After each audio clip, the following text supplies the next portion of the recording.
একজন প্রতিবন্ধী বা অসহায় গরিব ব্যবসা প্রতিষ্ঠানে বা বিভিন্ন রাস্তাঘাটে তারা হাত বাড়ায় টাকার জন্যে।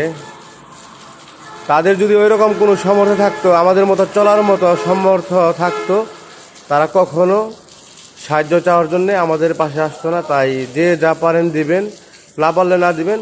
কেউ তাদের সাথে খারাপ ব্যবহার করবেন না, কারণ অনেকেই বাবার বয়সী বা মায়ের বয়সী, ভাই বোনের বয়সী, এদেরকে কখনো খালি হাতে ফেরানোর চেষ্টা করবেন না। না পারলে না দিবেন, কিন্তু খারাপ আচরণ করবেন না। কারণ সাধারণ গরিব মানুষেই সাহায্য করে থাকে।